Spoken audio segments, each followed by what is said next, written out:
Oh, okay, here we are. Okay, so I appreciate our audience, SD Cruiser, jumping in the chat. Now, we have a bit of a situation here. So, if tonight is the night that you click that bell notification button here on our channel, then life is going to be a lot easier. Can you guys hear me now?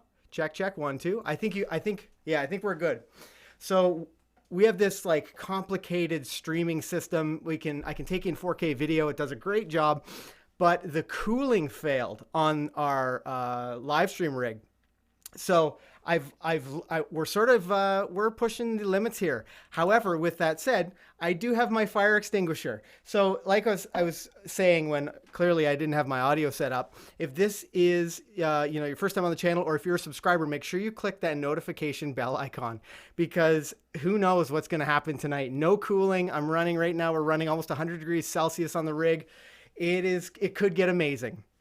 Now, tonight we're going to talk about some simple things that you can do to, with your relationship with your dog. And the tips we're going to talk about tonight, you can incorporate them into, regardless of what your life schedule is and, how you currently interact and engage with your dog.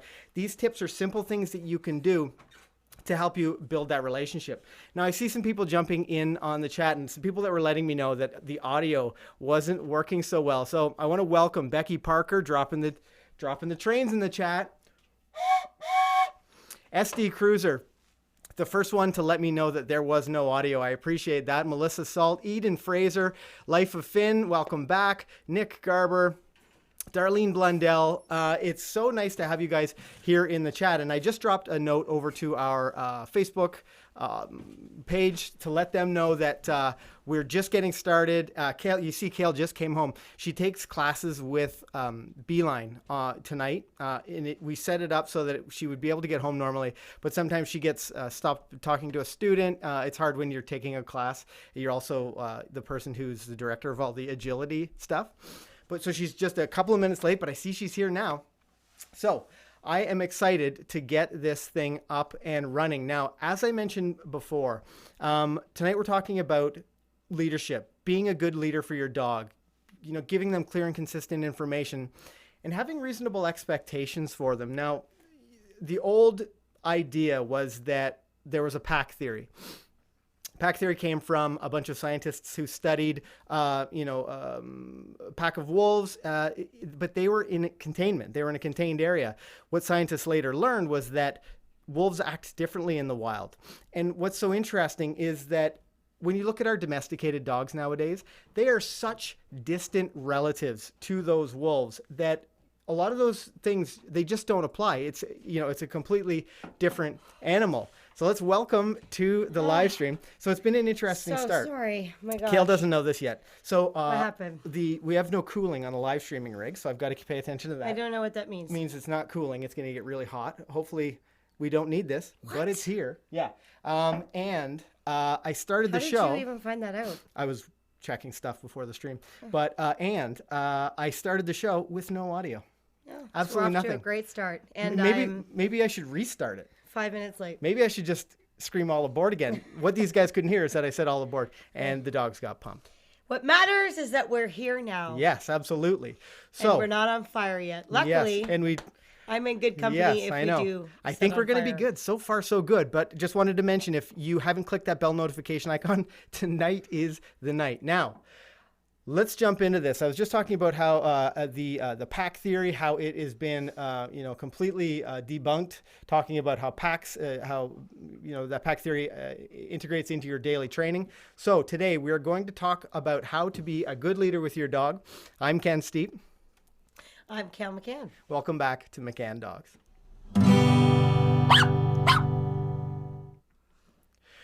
So we have lots to talk about. And in fact, when I figured out that we are having some challenges with our live stream setup, I made some notes. So we have some notes to go from just in case the worst happens. But we'd love to talk about, what you're doing. I'd love to know what sort of things you're doing at home with your dog. How do you support being a good leader with your dog? That's really what we want to talk about tonight. And also chat about some of the things, some of the myths that come with dog training in terms of leadership. And I think also it would be good to talk about like how to be a good leader and also how to know if you're not a leader and you thought that you were, because there's a lot of behaviors that a dog does that as a professional dog trainer or behaviorist that I see that I think is like, oh, that's a pretty clear sign that they're not being very respectful.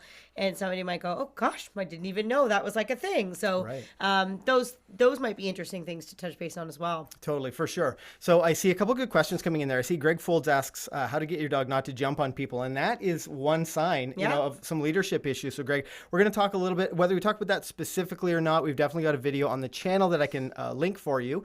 But that is a great indication of some, leadership struggles or understanding of leadership struggles.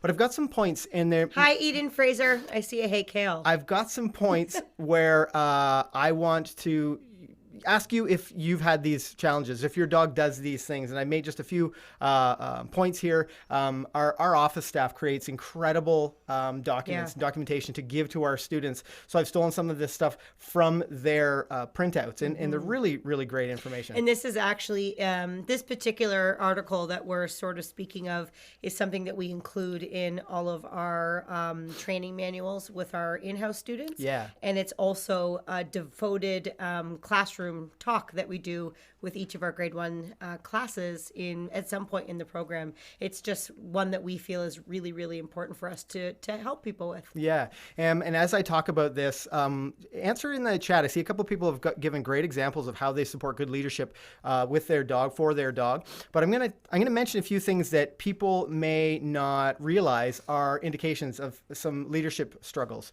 So your dog ignoring you, or not listening to commands that they already know. Now, we're not talking about those young puppies in training or those young dogs that are learning a skill, but those dogs that already know it. You've trained through some of these exercises, and older, and now they're not listening. So that's something to indicate you may have a leadership challenge there. Bumping into you or your children, that's a pretty common one, especially with kids. Dogs just gets a little bit physical.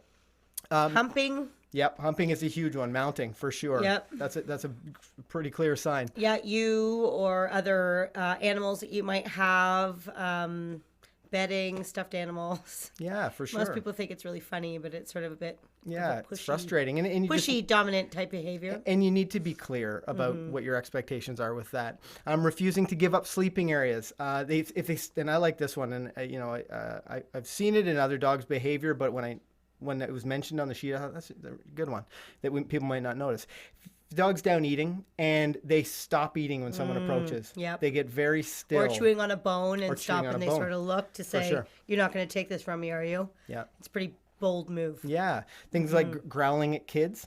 That's a pretty important one. That's a pretty clear sign. Nipping at kids. Yeah, nipping at kids for sure. Some dogs can't resist the temptation and think it's their place to do stuff like that, which is not appropriate.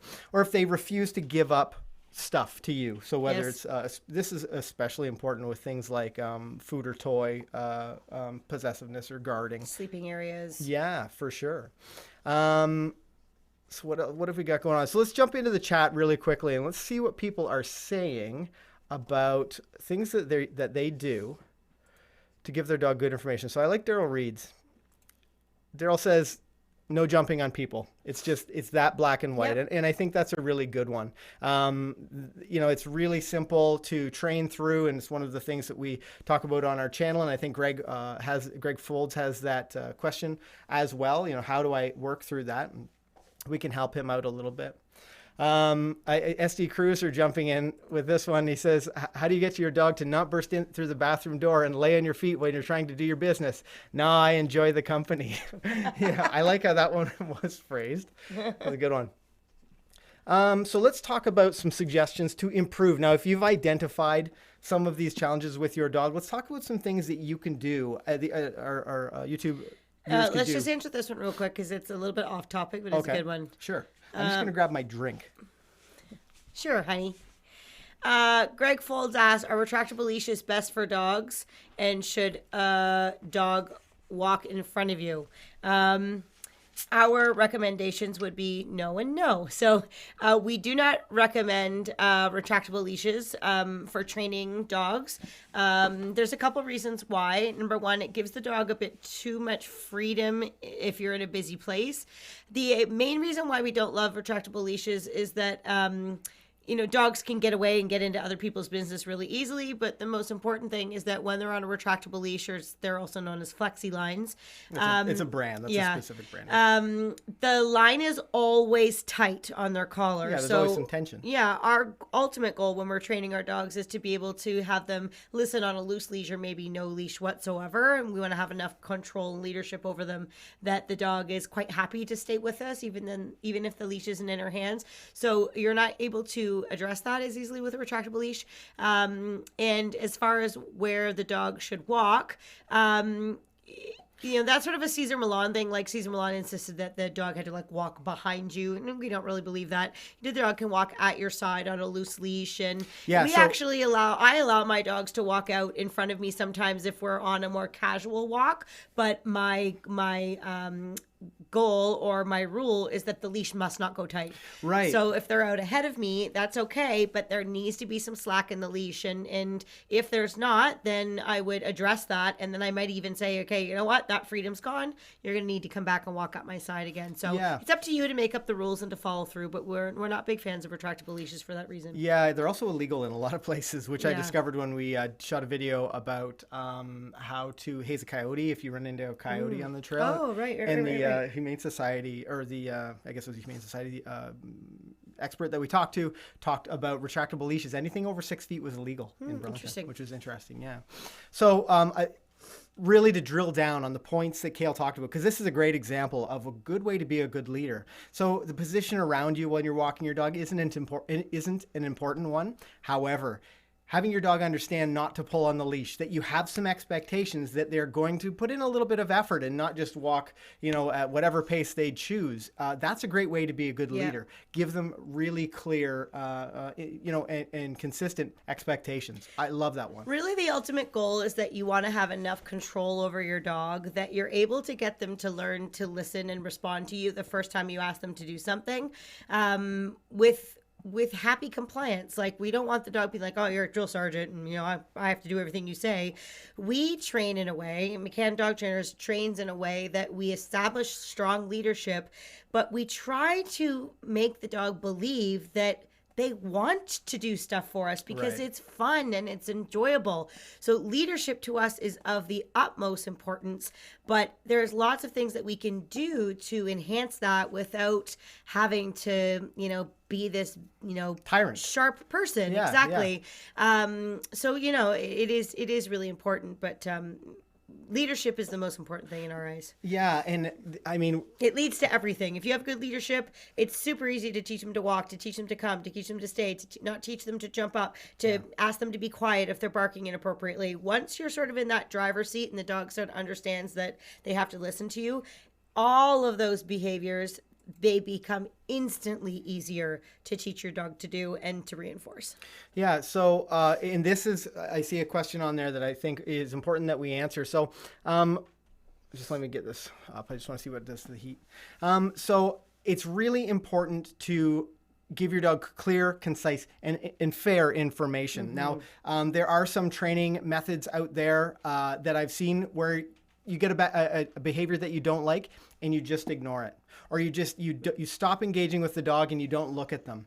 And we know after training tens of thousands of dogs at McCann Professional Dog Trainers that doing nothing isn't a good way to give your dog information. It does not work. It doesn't work. Dogs are going to do what's rewarding. And it's really, really important that you give them clear information. You give them those clear expectations that we've talked about, and you reinforce, showing them. For example, I just we released a stay video last week. Can we give an example so people understand? Yeah. So I released the stay video last week, or maybe it's this week, on the channel or whatever. And in using the McCann method, if the dog gets up, we're going to show them how to be right. We're going to mark it with our voice, which buys us the time to step in. And I'm going to place, and in that video, I placed Funky in a sit. I placed Funky in a sit, and then I allow her to remain in that position. So I've clearly shown her how to be right. and then I can reward her for making the remaining in position, for choosing to remain in position. So I mean, there's sort of like a sliding scale of So what happens if your dog gets up from a sit stay and then you just stand there patiently waiting for them to do the right thing again? You might be waiting there all day as they scarf down the treats that you're using in front of them as a distraction. Or my favorite one is trying to teach the dog to come when it's called. If your dog's out in the backyard and you say come and your dog ignores you, and you just stand there and wait for them to finally come around, deciding to come back to you after they've just chased a bunny. They've just, ate some rabbit poo in the grass. Sure. They've just played in the leaves, and they are having a ball. All that doesn't involve you. So those types of methods, especially if you're dealing with a behavior that's extremely already very self-rewarding to a dog, doing nothing and waiting them out is not effective. No, and it also limits your potential for training in real life situations. Mm-hmm. It limits your potential for your expectations of your dog, that your dog needs to be paying attention to you or listening. I mean, there's such a sliding scale. What we teach is classified as least intrusive, minimally aversive. So we're going to show our dogs how to be right. We're going to have a leash on them when we're out in these free spaces. We're going to make sure that we can follow through. Yeah, follow through. Absolutely. So when we're walking, teaching them to walk on a loose leash, we may use the leash to turn them and head the other direction. So, it's really important to be able to follow through. Also a great way to reinforce that leadership position with your dog. Think what's also really important is that when you're, with the methods that we use, if we are going to choose to redirect the dog, one of the most valuable things that I try to teach my dogs right from the get-go is that if you're wrong, if the dog is wrong and I have to correct you for something or I have to redirect you, that life isn't over. Just don't worry about it. I'm going to show you, and then we're going to learn to try again. And it really helps to teach my dog that when they make a mistake, not to shut down, not to crumble, not to avoid me, not to get stressy. They basically start to go, oh, okay, that was wrong. I see from how you showed me that this is right. And then you just get the ball rolling again. And you can reinforce them when they are right. Absolutely. And then you get right back on the right track again, and you get right back to positive reinforcement. So I think it's an invaluable thing for a dog to learn that if you're wrong, don't worry. That's wrong. This is right. Yeah. Try again. Let's move on. Yeah. And the dogs respond extremely well to it because it's one of the ways that they're used to communicating with each other. They can't have conversations with one another. A dog does something that another dog doesn't like. They react in an appropriate way. The dog says, well, I don't like that. Then they react in a better way. The dog responds to that. And then they go, oh, that makes sense. And then they go off in their merry way. It's so simple in comparison to, all of these crazy ideas that we come up with, for humans interacting with dogs. It's easiest if you just speak the language that they already know and go from there. So this brings me to an important point, and it's one of the things that we talk about for being a leader. When we talk about using a leash to redirect your dog, guide them, turn them around, or whatever, one of the best things you can do for your puppy to instill great leadership early on is use a house line. Now, I know that there's lots of people that are in our chat that have heard me talk about a house line, and they're probably like, oh, every Thursday. Here comes the house line thing again. But I'll tell you why it's so important is because it gives you the opportunity to give your dog information. It gives you the opportunity to keep your dog safe, and it gives you the opportunity to interrupt those behaviors that you really don't like. And most importantly, it allows you to have good timing, and it allows you to not put yourself in a follower role. Do you have more? I have a really interesting story with a light bulb moment that I had with a student today. Yeah. So yesterday, so I was talking to a student who's in our grade 1 class, very similar to our online My Dog Can class, but she comes to class every week. And she's been having a lot of trouble with the dog the last couple weeks, with the dog just not really wanting to listen. And on the recall that particular day, she had called the dog in. The dog was coming really great, and then got just in front of her and then play bowed. And then when the lady had tried to step in to get her, the dog took off and started running around. Right. And anyways, of course, I was like, oh my gosh, we got to work through this. And so we did, and the lady was lovely. And at the end of the class, we ended up talking about, talking talking about how to work through that, and she had mentioned to me that she plays this game with the dog where she chases the dog around the backyard, and my face immediately went, oh. She's like, oh, is that not good to do? Right. Yeah, and I thought, well, it was very apparent to me that you had been playing that game, because the moment you motioned towards your dog today, they thought, okay, I don't have to listen to you. So if you're doing that type of behavior with your dog and you're chasing your dog around, you're very clearly saying to them in that moment that they are the leader and you are the follower. Right. And it's really not a good idea to even plant that seed in your dog's little brain. So really, if you want to play chase games, which actually we think are wonderful, just reverse the roles. Right. Have the dog chase you. In fact, that's actually something that Ken and I do with our dogs all the time. Yeah. One of our favorite things to do with our dogs is to go to the park. One of us will hold the dog, the other one might have a toy or some food, and we'll go out and call them and take off and run and let the dog, the other person will let the dog go. The dog will chase, and then we'll play when they catch us. Dogs love to chase, but we want to make sure that we're in the leadership position in that particular case. But bringing it back to the line, having the line is perfect, because if my dog comes in and then does that play bow to say, hey, chase me, when they take off, I can just step on that long line, stop the game from happening, and then I might say, hey, chase me, and then I'll take off in the other direction and switch that role reversal around in like a matter of seconds, and that really helps preventing those games from even starting. Yeah, really, really good. In fact, today I updated the thumbnail for one of our videos, and I had Funky Monkey out. Her and I were at the park, just not far from us.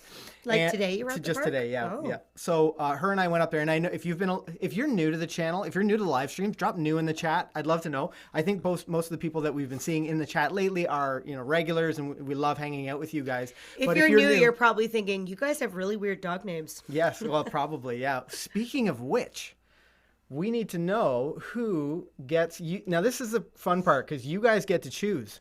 Which one of the dogs do you guys want to hang out with tonight? Which one of these guys? You can either type the number or type the dog's name. Whoever gets the most votes wins. Which one of these guys gets to hang out with us? You gave them their short names. It's Grand Slam, I know, it's too Beeline, long. Mac, Deegan, Rad. They only have one name. It'd be far too small. Hippie Shake and Funky Monkey.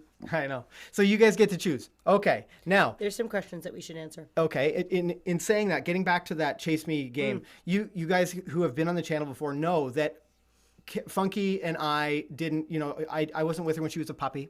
I was introduced to her when she was a few years old, and she's a one dog kind of person. So Kale and I do everything we can to reinforce my value for Funky. Yeah. She listens really well, but I want her to really be excited and intense about wanting to hang out with me. So today I placed her in a wait at the other end of the soccer field, and then I ran down to the other end, got my picture really quickly, and then I released her to a tug. So she had so much fun. She would love that. Yeah, she found it so valuable getting all the way to me. It just reinforces that leadership. Not only did she maintain that great weight for me, but she had this opportunity to have tons of fun when she came down and finally got to me. You just reminded me of something else. So another thing that Ken and I did, like when we started living together and our dogs got merged together, we often would feed each other's dogs. So back with Funky, Ken would purposely feed Funky instead of me, right, just to sort of have them have a little moment where they could sort of interact with one another. Especially we have lots of dogs that we've had since living together, but the dogs that we had initially before we had to sort of integrate everybody together, and they had to kind of figure out their new little pack, and they had to figure out their pack with us as well. And changing up the feeding routine was a really helpful way of doing that. Super helpful. Now, did you have a comment? I see, looks like Deegan won. Looks like big bad Deeg. I'm going to go get her. I'm excited to share her with you guys. And I guess we'll maybe give her, she's an older dog, so we've got to give her a little bit more room to hang out. But back to the feeding. I just saw you had a note here. You flipped over. I think it was a good one to see, though. Oh, yeah. So one of the recommendations as far as one of the leadership things that's very important when it comes to feeding your dog is we highly recommend that you meal feed your dog versus free feeding your dog. And if you're not really sure what that means, meal or free feeding, I'll start with that. Free feeding is basically when you put the food down and you kind of let your dog eat at it whenever they want throughout the, the morning or the afternoon. And there's not really like a set time. You don't really pick the bowl up. You just kind of let them, eat whenever they want to. There's several reasons why we wouldn't suggest that you do that for health reasons. But more so, it takes away one of the most valuable resources you have to use towards building a rapport and building a relationship with your dog. Food is something that a lot of dogs find very valuable. It's a very special part of their day. For a lot of dogs, they really like it. So it's a really nice option to, what are you looking for, sweet? Something for Deacon. Look in the toy box thing. Or there's a bag underneath that bag with the bones in it from the chew talk as well. Over here? Yeah, under that bag. Sorry. Oh, now I lost my train of thought. Free feeding. I'm sorry. So free feeding takes away that opportunity for you to use something that your dog already likes. So what we would recommend that you do is put the food down for your dog. And we do a lot of feeding in the crate initially. We would give our dogs a very... Keep going. Go. To the right. To the right. Under that bag, yeah. We would keep going. We would feed our dogs and give them, 10 minutes to eat. Our dogs literally eat in about 2 minutes. And then we would take the bowl up and we wouldn't put it back down again until dinner time. And a very healthy dog obviously is not going to starve themselves, but this actually helps your dog to look forward to the feeding time and to spending that time with you. So that's something that we definitely recommend that you do. Now, I think I read actually a interesting question up here. How do I go back? Oh, here we go. Does feeding raw affect any kind of behavior? No, it doesn't. What you feed your dog isn't really going to change their behavior. Obviously, it might have different health changes with them, but no, it doesn't.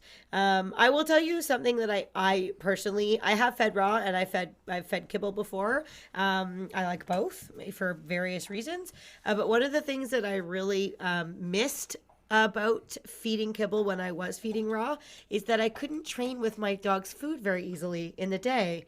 So I feed kibble now again, but what I love about it is even tonight, instead of feeding Beeline her dinner, I took her dinner to class with me tonight and I used it as part of her rewards in class. And so she was sort of working for her food while she was doing something really fun. So that was cool. So I'm going to go to the Deegan cam. See if she's on camera. She's moving she out just of moved the out of camera. She's trying to lie Gonna closer come up to here. us. Yeah. There she goes again. Oh, we're going back to the Deacon cam. Oh, look at her. She's 14. She's having a little Yeah, chew. she's enjoying that. So what we're going to jump in the chat again. I don't know. You were There's probably a lot answering of questions. questions, A lot of so- great questions here. Yeah. So if you have a question for us, make sure, and maybe we've got some of our Facebook followers or Facebook page that are listening to the show or watching the show. You might not have the access that our YouTube audience does. So jump over to YouTube to check this out. So let's talk about this one. Daryl PO 32007 says, I think we wore out the word off because counter surfing has been our Achilles heel. So when someone says that, their dog has had some regression in some behavior or skill, what's good information for them? What's a great way for them to know, that something needs to be done? I think I've sort of answered that question. I was trying to lead Kale onto the conversation, but something needs to be done. You need to be clear. Maybe you're not being effective. Maybe your timing isn't great, or I can speak specifically to this Sure, particular yeah, go behavior ahead. if you want, because this is a pretty common problem. A lot of people say, I've been doing all the things you've been telling me to do and it's not working.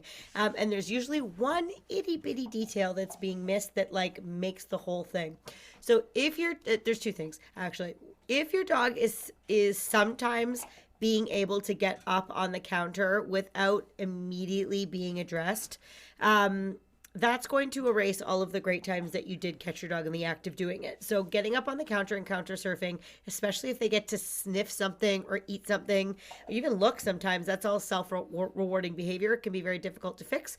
But if they're being able to rehearse that behavior without anybody seeing them and they get to get their paws up on that counter for a couple minutes before anybody says anything, it's very, very hard to fix. But even more so than that, even for some dogs, for them to even get up for a second, a half a second, that can be rewarding enough that even though you might correct them off or get them off, they might say, oh, well, I still got up there. It was still really fun. So the absolute best way to fix a dog from jumping up on the counter is to prevent them from jumping before they actually land their jump, which means you have to be on it. I've personally found in my own experience training this with my own dogs, I have had the most success setting my dog up to want to jump up on the counter so that I can be there ready with a leash, ready with my training gear to work through addressing that particular issue so that I can use the command off and then I can redirect them back towards the floor using the leash safely and effectively. And then once they're back on the floor, I might just sort of motion them towards the counter. I might even drape some cheese over top. I might put some toys up there. Yeah, set them up, that's set them like, up so that you can be right. I want to go up and check that out so that I can set them up to make the mistake so that I can be right there to redirect and to fix them with good timing. And I want to do that a couple times to the point where I want my dog to walk up to the counter, look at the counter, look at me, and then say, nope, I'm not going. And then I throw a party. Cheer the dog, praise the dog, maybe redirect, go get your toy, go get your bone, praise them for doing something better and like make it a really big deal. But if you're not able to catch those moments happening, unfortunately, it's not something that you can fix. So, and if you can't watch the dog, you can't have the leash on, just, make sure the dog's not in the kitchen unattended or throw them in the crate for a few minutes just to bide you the time to be there to work through things. All these nuggets of wisdom, Nugget. Here in the train station. That's right. I wonder if Deegan was affected. Did she like that at all? She probably couldn't hear it. She's a little bit hard of hearing. Hey, buddy. She's a little bit hard of hearing, and we did a senior. Biggie. I did a senior dogs video a couple of weeks ago, and we used Tic Tac, who was joining us for the weekend. But I could have just as well used Deegan. So she's our oldest, my old girl, and she's pretty awesome. This dog is the reason that I'm sitting in front of you today. She was the dog. Totally changed my life, introduced me to Kale in an indirect way, or kind of a direct way. She's the reason that I fell in love with dog training, and she's taught me a lot about dogs and dog training. Tons of Eden Fraser. We'll see you, Eden. Thanks for dropping by. What else is we got? No, I think is there more questions? Okay, let's jump in. This is the newest. Is this page? Inviting onto the couch. Okay, let's talk about that. That's a good example. Okay. So, Daryl PO 32007 talking about inviting onto the couch. And now, at first glance, you might think, well, geez, if you're trying to teach your dog some leadership, maybe having them on the couch isn't a great idea. But the first word in that sentence, inviting your dog on the couch, is so important. Them understanding that it's up to you, the human, whether they're allowed on the couch or they're not allowed on the couch. Great way to reinforce leadership. Yep. It's it's a lot of these big picture things that they all add up, and they all, impact your dog's behavior. They impact their listening. They impact all of these amazing things that if you let them go unchecked, things get worse. Your dog gets slower to respond. Your dog eventually just stops responding. So, inviting your dog onto the couch is totally okay if you feel like they'll get off when you ask them to off. But the key is that it's on your terms, that you're allowing them up. Mm-hmm. So what else do you think are some good topics? Oh, so playtime, settle, and sit. I really like this one. I think I might have to sneeze. Hopefully I don't blow everyone's ears out. Playtime, settle, and sit is an exercise that we teach. And I can't really raise the counters. Thanks, Kel. Back to work. I can't really raise the counters. So playtime, settle, and sit is a really important skill that we teach. We think it's really good to teach some impulse control. It's also really important to teach your dog that you have expectations that you're ready to engage and play and have some fun. But when you say it's time to stop, you stand up nice and tall. Your dog understands that, acknowledges that. I actually dropped a link, I think, in the description of this video. And if you are in YouTube, I've got a card for it above. But this exercise is an awesome one to work on. And I'm thinking of some of our longtime viewers that may, be training somewhere else that haven't seen this yet. Make sure you check that out and work on it with your dogs, because it's such a really great way to reinforce that they're allowed to be crazy and wild and have fun, but without losing control. Without losing control, for sure. And I think one of the things that you said is really important for us to reiterate. So one of the most common things that we often will tell people when they're trying to get a little bit more control over their dog is we often will say, stand up, try to be a little taller, because often when people are trying to get control over their dog or give their dog commands, people have a really bad habit of bending over top of their dog and getting down like kind of eye to eye. And that sort of puts yourself at like a similar level as your dog. And we would really recommend that if you're trying to get a little bit more control from your dog, stand up a little taller, put your shoulders back. If you need to use the leash, stand up and use the leash. If you're asking your dog to sit or look up at your face, stand up to do that. Yeah. I sort of laugh. I see a lot of my students often copy, and they do a lot of standing up, bringing the food up to their face and then down to their dog, because I probably do that 100 times in class as I'm teaching, but it really does help keep the dog's attention up on you. And it also helps for you to establish a little bit more leadership. And what I find really interesting about this particular playtime settle and sit drill that we do with the dogs or exercise is after a couple of weeks that we do it, we'll often ask the students to call playtime. And then I'll sometimes say, okay, stand up and don't say anything. And 99% of the dogs stop playing and just automatically sit and look up at their handler, because they're starting to recognize the difference between playful posture and more control posture with that person standing up. So it's really remarkable to see. Hi, buddy.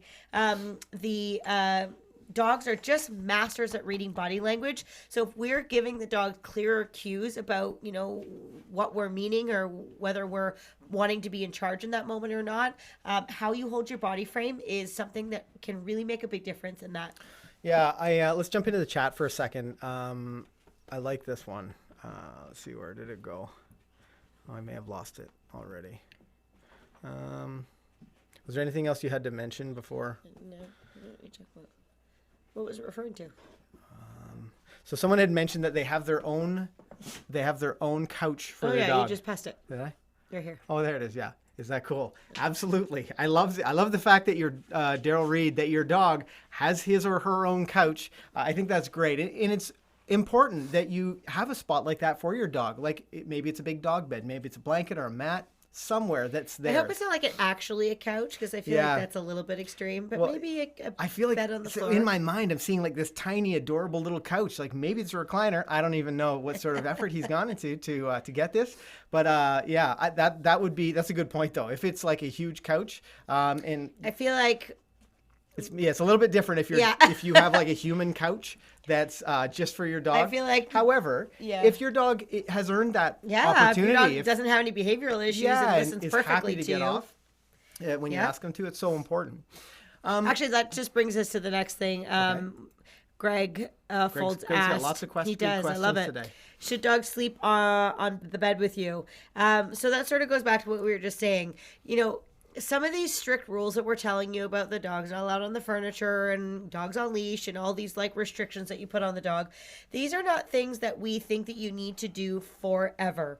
Right. These are just things that you should do until you get to the point in your relationship with your dog that you really truly feel like you're in charge, and that they understand the rules, that they're really respectful, and most importantly, they listen to you. Yep. When you ask them to do something, they listen to you, no questions asked. Things are easy, they're well mannered, they're respectful. And when you get to that point, and I can't really tell you when that is, because it depends on the dog. It depends on your dog training ability. It depends on your personality, your temperament, your temperament, not the dog's. It can happen quickly. It might happen after a while. It's hard to say. But when you do get to the point where like you're ruling the roost and, things are going well, we don't have a problem at all. I would give my dogs I would do anything for my dogs at this point, because, my dogs sleep in my bed with me. I snuggle with Funky. We spoon together. I don't spoon with this guy. Spoon with my dog. They're on the couches with us. They get bones, they get toys, they get all kinds of luxuries. But they've earned those things, and we're happy to spoil them rotten. You wouldn't believe how spoiled the dogs are. However, they've earned them. And if at some point I feel like things are shifting, or maybe the dogs are getting a bit slow with their response, or, you know, I'm just not seeing something that I like, then those luxuries, they're gone right away until I get the dog back on the right track again, and then we go right back to what we were doing. So there's nothing wrong with giving and taking as you go along in your dog's life. You know, it's not uncommon for dogs when they hit like 6 months to 12 months, sometimes older, for them to hit what we call an adolescent period, where it's almost like terrible twos, and they just really give you a run for your money. And then usually sort of people kind of sort it out if they, you know, if they are doing the right things, and then you sort of coast along again. Everything's doing really well. And then sometimes 18 months, 2 years, you kind of go through like another little hump where the dog's like, are the rules still the same? You know, can I do this now? You know, it's been a long time. Maybe I should give that another try. Dogs aren't robots. They, you know, they fluctuate in things, and our job as a trainer is to just know enough when to give a little and when to be maybe a little bit more controlling with things. Yeah, that's a really important point. I see a couple questions. So Lisa Johnson says, should I let my dog, 6-month-old, bring a ball tomorrow me to play? Or I'm not sure. I think what she's asking is, if her dog brings her ball to her, like if her dog brings a ball to her, should she play with him? Well, yeah, I would. I think that well, there's two things. There's two things about that. Number one, I think it's quite fantastic that your dog wants to share its toy with you. There's a lot of dogs that will take a reward and they want nothing to do with their handler. They want to keep it themselves. They want to be selfish. They're, you know, dogs bringing a toy back to the handler, I would not say that that's a natural thing that dogs do. I think that's pretty special that your dog does that at six months old. Mm-hmm. That's pretty cool. However, if the dog is like constantly shoving a toy in your lap, though, being like, throw this for me, and is it a little bit demanding, that's where I might say, you know what, not happening. I might take the toy from them, maybe ask them to go and lie down, maybe ask them to do a more controlled behavior. And then if I want to, I might take the toy and say, okay, you want to play? And I'll start the game from there. But I'm not necessarily going to make my dog be really pushy. Right. So that's good. There's some really great things about what's happening there, but you just want to make sure that you're not getting caught in a demand situation. Yeah, and I see Lisa rephrase her question. Ask it again. So that's exactly what she was. Perfect. Oh, cool. Perfectly. That's great, Lisa.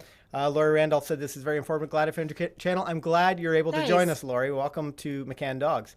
I see John from You Do It. Welcome, buddy. It's good to see you again. SD Cruiser makes a point that I think is really great. And then I've got a couple other questions I want to talk about. But making your pup do something they don't want to probably isn't going to give him a good experience. It would probably do more harm than good.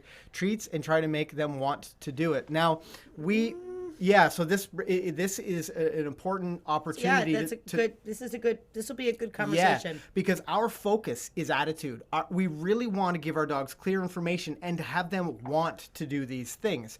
So when we are guiding them back into that stay, when we're doing whatever, using the leash to head a different direction, these are all important opportunities for us. They don't necessarily want to turn around 180 degrees, but it's important that they do. It's important that they learn that we're going somewhere and that they're going to get to enjoy the walk alongside us. But with that said, it's a great opportunity to reward them when they're there. You know, it brings up that point, they might not want to remain in position in a wait, let's say, when a Frisbee goes by, or be in a wait while we throw a football for the other dog.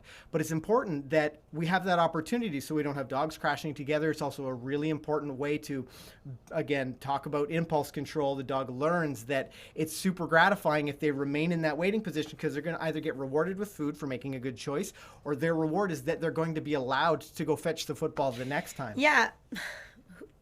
The football or whatever, yeah. Frisbee. Did I say football? Both yeah, it's funny. Whatever. That's Frisbee. okay. Yeah.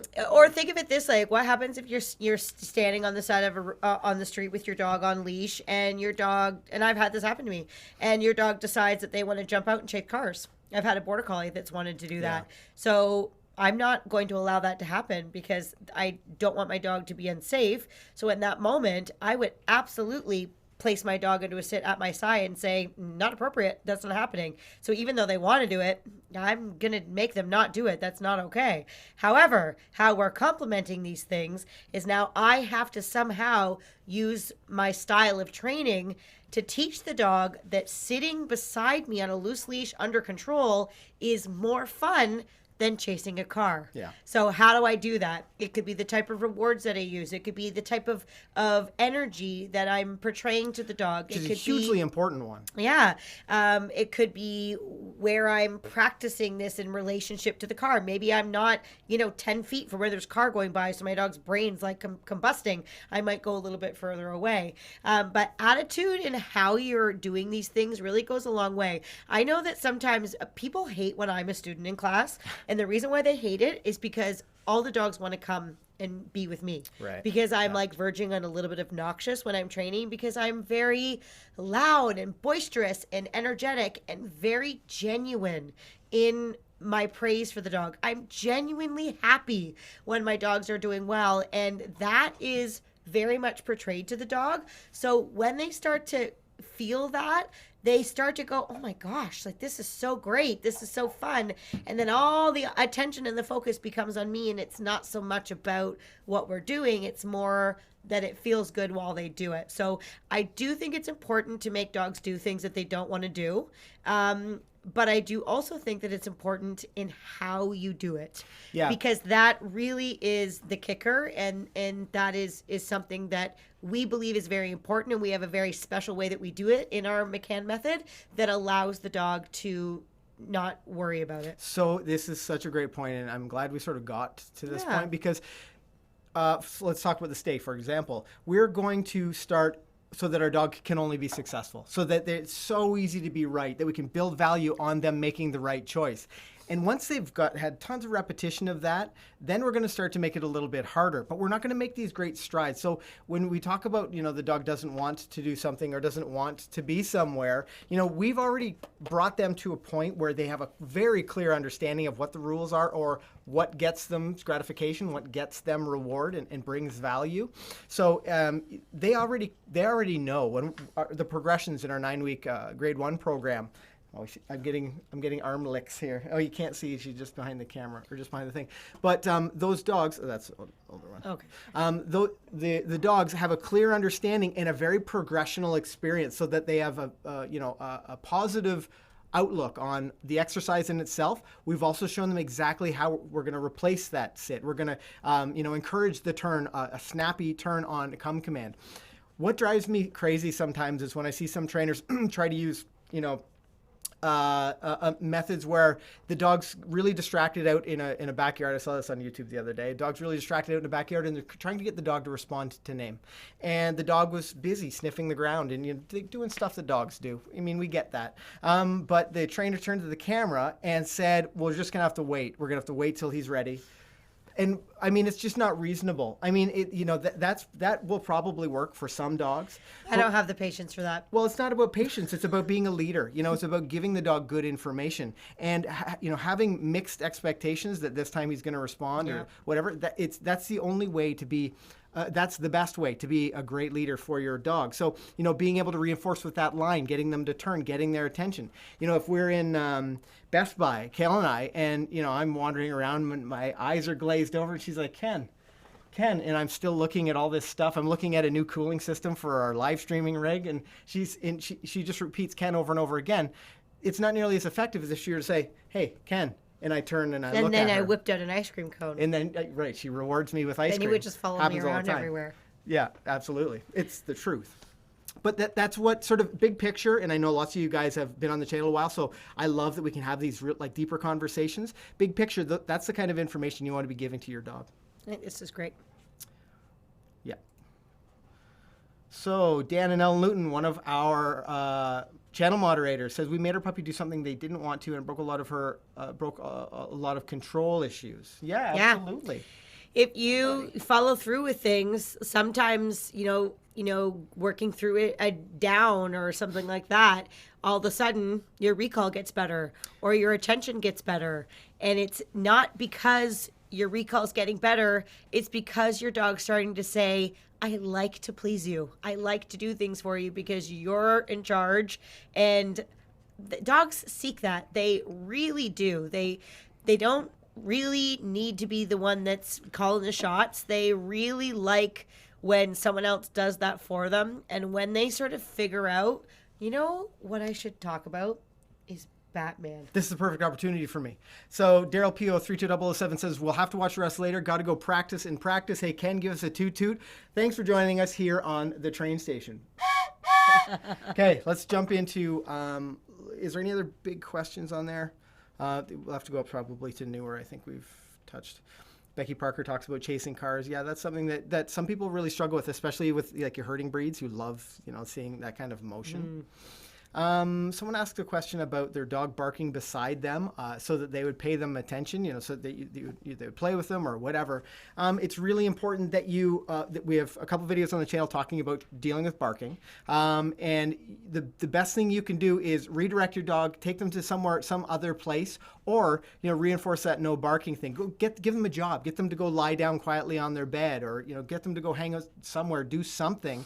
And then it'll give you an opportunity to reward them. And the other great thing, once you've got them into like working frame of mind, or at least a listening frame of mind, you can give them, something great, like a treat or a toy or something that's going to engage with them until you have a chance to, work with them, do stuff with them.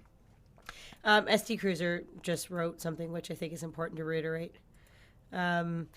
He said that comment about not making them do something was in reference to someone asking about making the dog meet someone that they didn't want to. Yeah. So no, that's really good. And I'm glad that you said that because it can be spun in a couple different directions as well. SD Cruiser is one of our longtime train station visitors. And You're on it, buddy. He is, yeah. Yeah. And I had no doubt that was it, but I think what it raises is a really important question, and I thought that was a great opportunity to talk about it. So and I think it is important, certainly, if a dog's stressed about something, that you're not just saying like, okay, figure it out, like let's do this. There's certainly good ways to go about like building a dog's confidence. Like who knows why they don't want to see the person. Sure. The most important thing is to determine the why, and then that's going to help you to figure out the how, because there could be a behavior that's happening, but if it's because of this reason, you might treat it this way. But if because it's this reason, you might treat it like a totally different way. And that's what's so important to know about dog behavior and training and stuff, because there isn't only one way to do things. There's a lot of problem solving involved.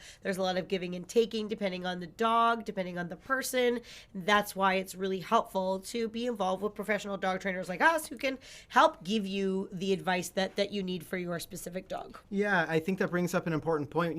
We don't have a lot of videos on the channel that talk about how to stop your dog from biting. Now, we're going to be creating a puppy nipping video, but if you have a 4-year-old dog that is biting and nipping and pulling at your clothing, that's a very different training exercise or experience than a 10-week-old puppy or a 14-week-old puppy. So we avoid, because of the amount of dogs we have seen and like the different kinds of behavioral issues that have been addressed at McCann Professional Dog Trainers, we know that there's a point where being a great leader just isn't enough, where you need a professional to help you through some kind of exercise. And as long as you vet that professional thoroughly and make sure that their training methods are in line with yours and that you understand exactly what you're getting from them, it's really important to take advantage of those kinds of opportunities. But we don't jump into things like biting or behavioral issues on the channel, because that one-on-one experience is we need to know important. Why before we give you advice, because we certainly don't want to be giving you the wrong stuff because we don't properly understand the situation. Yeah. So I see Daryl Reed. How do I shut playtime down? He will listen, but after about 10 minutes back at it. So playtime settle and sit is a short exercise. Again, Daryl, after the live stream, you can check out the video, or you can check it out whenever. And it's an exercise that we do to reinforce that solid sit in front, but we're not going to playtime, ask our dog to sit and then go grab a coffee. We're not going to like sit down and start doing, our homework or whatever, thing is going to keep you busy. It's a short exercise. So using a crate, and again, this is something we touch on often, using a crate for your dog, if they, are out getting into trouble, if you can't supervise them, if you can't engage with them, having them go lie down in their crate, maybe they can have something to chew, or maybe they can just hang out in there. It's a great way to reinforce your leadership. because there's so much value when your dog comes out of the crate because you have time to interact with them. We're all about quality of time, not the quantity of time that your dog is spending with you necessarily. We want them to be having fun, to be learning, and to be really. I can hear Deegan sort of panting behind us. Hi, buddy. She can't wait to get on camera here. So after 10 minutes, that's too long. I would take your dog, I'd do some playtime, I'd do some work with them, and then I'd put them somewhere where they can just hang out, so that they're not being pushy, that they're not insisting that you pay attention to them, and whether that's a crate or somewhere else, whatever. I think the other thing that's important to note is that if you say, for example, you ask your dog to settle and maybe you need to use the leash to help the dog to settle, and you've got them relaxed, and 2 seconds later the dog's doing exactly the same behavior again, and then you tell the dog to settle and you respond the same way, and then they stop for a moment, and then a few moments later they start again. There's a pretty obvious thing that's happening there, and that is the method or the way that you're telling your dog that you don't really like what they're doing is not persuasive enough. Or they don't find enough value in the sit. Yeah, that the dog says, oh, maybe they actually mean it this time. So, in lines with our Lima methods, we want to make sure that we're giving the dog information clear enough that it actually affects change. And we can't tell you how firm to be with your dog, how positive to be with your dog, all of those things. Your dog will tell you that by what kind of response you get from them. My dogs, I have some dogs that I have to be a little bit more strict with than others based on their temperament or the personality of dog that they are.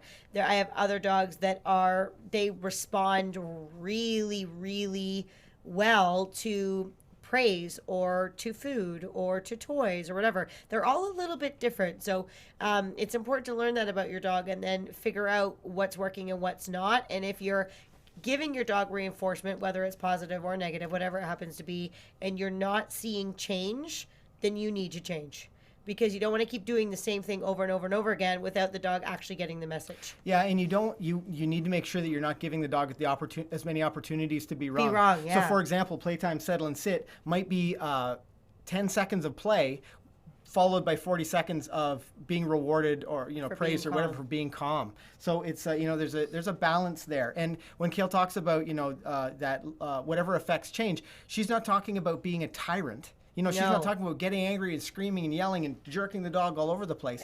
Absolutely, it's not about that. Yeah, no, you need to do something that affects change, that gets them to turn, that gets them to sit. So it's really, really important. Yeah, and I think that brings us to sort of a good way to sort of wind this down, is that, it's really important that the way that you manage your dog as a good leader is to set yourself up that you are giving your dog as much good information throughout the day as you possibly can, because dogs are learning every single second of the day.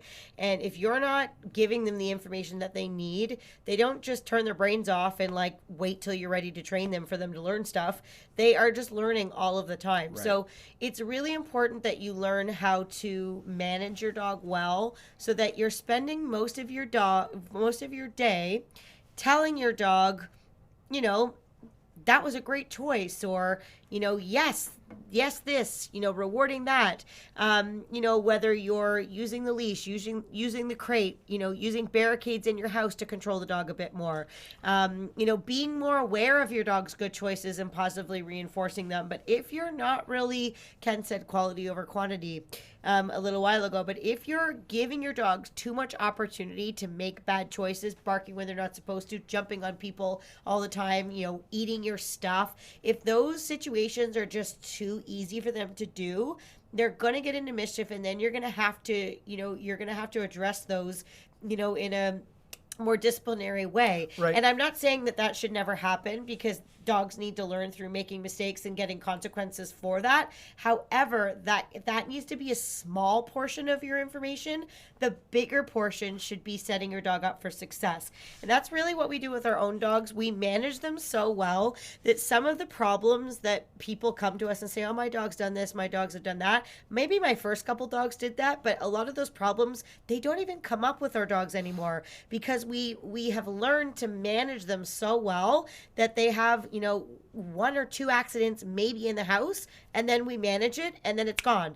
You know, they might nip and bite at my shirt or my hand once, maybe twice as a puppy. We address it, and then we move on. It never happens again. They eat something, we catch them in the act because we have good supervision, we address it, doesn't happen again. Yeah. So it's all about being there to say yay or nay for them, and then redirecting them to something that's better, so they make good choice after good choice after good choice, and then you're rocking and rolling and the dog's making great choices, and then you say, hey puppy, you're 8 months old and I can't remember the last time you didn't listen or you chewed something or you went to the bathroom. I'm going to give you more freedom. A few more months goes by, things are going really well. Again, give them more freedom, give more freedom. And now you have a dog that's 12 months old that you can't get enough of because they're so good. So that's really, really what we want to teach you here. It's not about being a drill sergeant when we talk about leadership. It's about giving your dog really good information and shaping and molding them exactly how you want them by being a good, clear leader. And your dog will love you for it. There's so many more things I want to say, and I wish we weren't running out of time. Well, we're going to go a little long. We started a little bit late. I started with no audio. So it's been a challenging stream. I think there's tons of great questions coming in. I've got a couple more points that I think are going to be pretty effective for you guys at home. Working on things like your look at me. So something that we'll do occasionally is work stationary exercises with our dogs. And something that's really great is if we teach our dogs to look at me, and we'll reward them directly from our faces. So it's a nice way for that dog to know that there's so much value when I say something, you know, when I make a face, that when they're you know, working with me, looking directly at me is a really valuable thing. The other thing that's so vitally important, and hi buddy, and I think that people just accidentally do it because they want their dogs to be right and they want their dogs to feel rewarded. But when you're training a dog, when you're training a young puppy especially, no free treats. Don't pay out for just about anything. You want your dog to feel like they've earned it. And that's when we talk about that positive attitude, you know, that's how you can make sure that your dog feels like they've earned it. If you're just feeding them for no apparent reason, or you're feeding them not in the position that you really want, it's giving them that mixed information. So now they're thinking like, geez, well, I don't really know what I have to do to be right. And then you feel like, well, he knew how to sit 2 days ago. Now I don't know why he doesn't know how to sit. And some of these things can create that confusion, that raise that or lower that leadership value of you, because the moment you introduce this kind of confusion for your dog, they're like, he doesn't really know what he's doing. And it makes it, you know, a complicated situation for both the dog's learning and for their just generally being around the house. You know, those mixed signs and cues.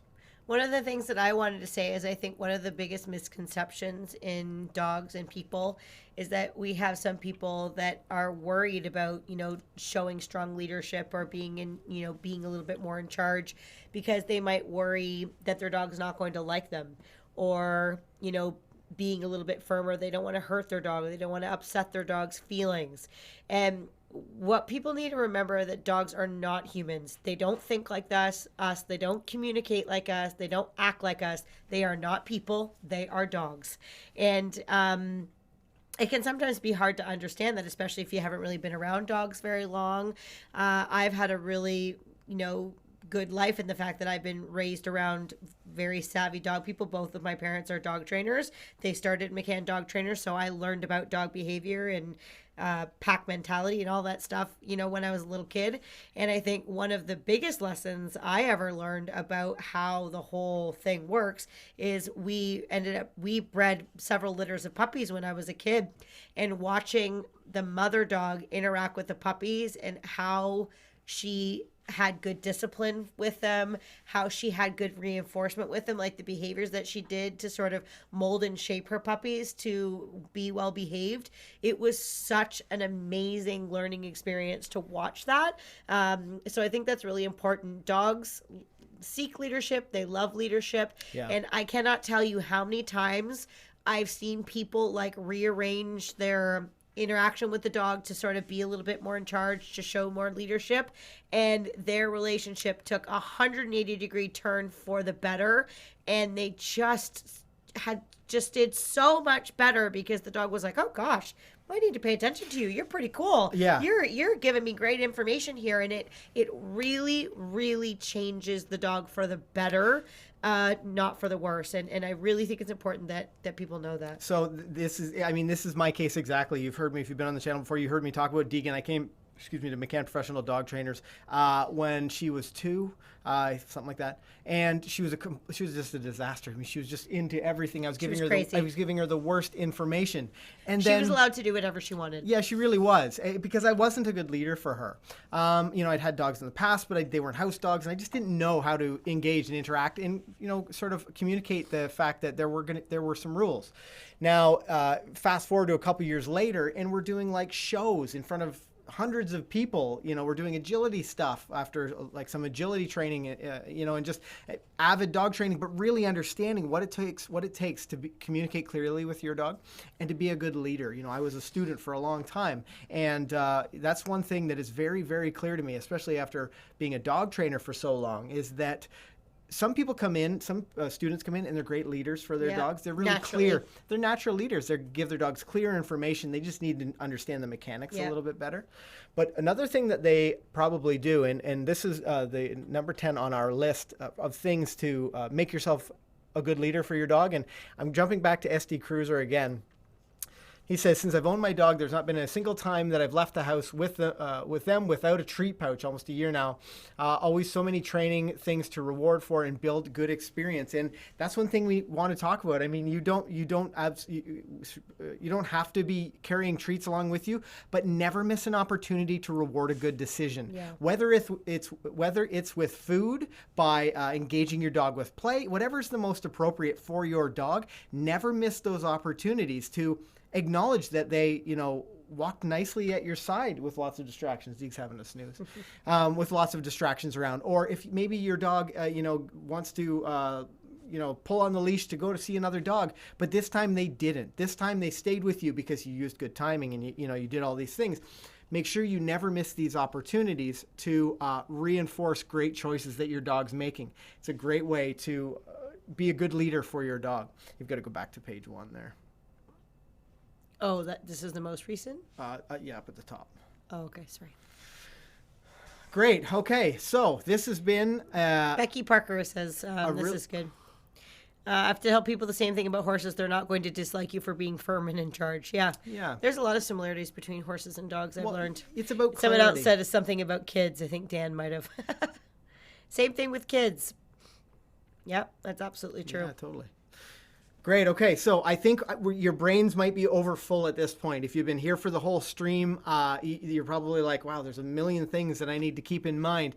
But make sure you hit that subscribe button for the YouTube channel, because every single week we publish new videos to help you to have a well-behaved four-legged family member. And a lot of the stuff, or some of the stuff we've talked about in today's live stream, as well as answering some of the questions, is available in like a short video form, just a couple of minutes long, and we have tons of good video ideas coming up that will help you. I want to thank everybody for joining us in the chat in another episode of The Train Station. Now, I didn't get to blow my whistle that often because we had such good conversation happening, and I didn't want to be, interrupt too much. But I appreciate, now Deegan's fast asleep now behind us, otherwise I'd go to the Deegan cam. But I appreciate everybody that voted for Deegan to be the one that was free. I think she enjoyed it, and I'm looking forward to seeing what happens next week. Now, actually, next week is a different week. It's one of those weeks when we're not going to be live streaming from the train station. We're actually going to be live streaming from the Agility Arena. It's going to be a Tuesday night live stream. And we talked about start line weights. So if you are like, I don't have any idea what agility is, or I have no aspirations to do agility, the start line weight is one of those skills that is so beneficial, whether you're competing in agility or not. But we're going to deep dive into the agility aspects of those start line weights. I think we're going to do some troubleshooting. I'm excited about it. I think it's going to be a really, really great topic. So I want to thank you guys for joining us, and we made it. If you're here at the beginning, you'll know that I brought down this fire extinguisher because our cooling system on our live stream rig has failed, and I'm seeing we didn't even get to 100 degrees Celsius. I think we're safe. But I want to thank you for hanging out with us here. We hope we answered your questions, and we can't wait You to had see really you. good questions Yeah, today. tons of great questions, and thank everybody in the chat for that. But I can't wait to see you next week. On that note, I'm Ken. I'm Kale. Happy training, guys. See you later.